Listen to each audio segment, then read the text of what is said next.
Hey, it's James. I wanted to make a quick video. We've been buying a lot of great houses with our investors right off the MLS. A lot of investors are deciding to sell right now and shift that money into different markets, or they're needing cash in their pockets. So I've seen some really great opportunities hit the market, and our investors were ready to attack when they did. So starting at the top and working my way down, I'll share this link with any of you guys who are interested. Matter of fact, I'll put it in the description below where you can click on the link and see what we're seeing here as I go through these. So for $102,000, you can barely buy anything these days for that kind of price. This is in a decent area, not just great, but when you click on the link, you'll see it is a solid little tank of a house. So whoever just renovated this house, or maybe it was a rental that has now gone vacant, great job, solid little rental for $102,000. And then we move our way to Honduras. So Honduras, not a whole lot of information here. It's really good on the inside. This house has been well taken care of. I can tell from the pictures, you're going to have to spend some money on just about anything you buy. The nicest house, I'm always going to have to clean it or something. But this one's going to need minimal work to get in there and get this thing rented right away.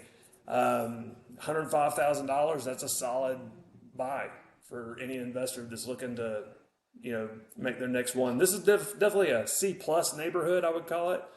I don't feel in danger going there, but at the same time, I'm not going to maybe, just go willy-nilly through the neighborhood. So it's a solid little C plus neighborhood. All right, Christine, I don't like that this is what looks like a multi-level or some kind of weird thing going on there. I do like it has a two-car garage.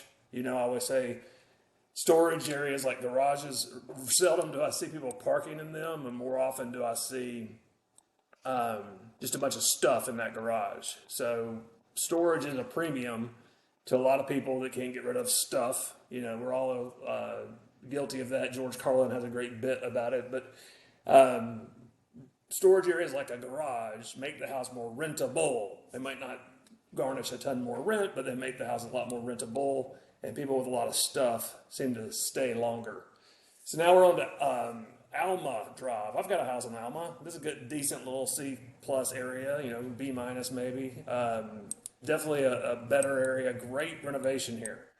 So, we're seeing some solid stuff hit the market. And I think a lot of these flippers or whoever's doing these, I know most of them in town, great guys, a lot of them. And a lot of them are saying, I need to sell. I don't need to be sitting on this with shifting interest rates and banks wanting to lend less to guys like that in a more questionable market. I have a lot more people coming to me for hard money, so that's kind of the gauge I see there.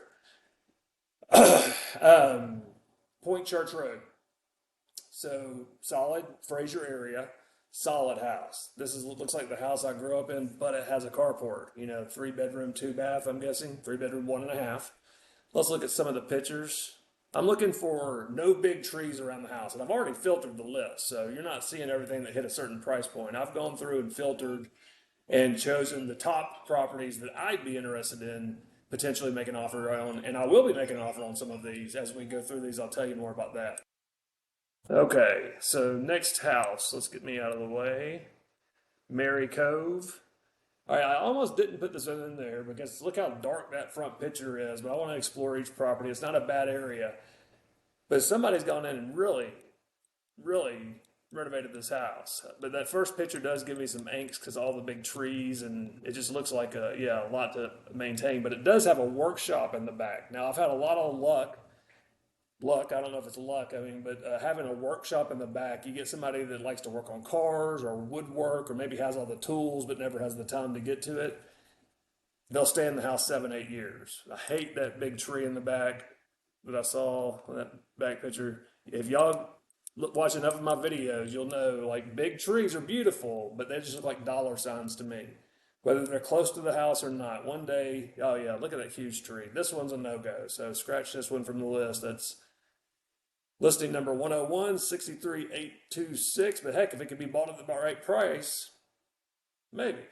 There's too many good ones to choose from, though. Oh, how the tide has turned. Forever you couldn't buy a house, and now they raise interest rates a tiny bit, and we have the opportunity to buy more now.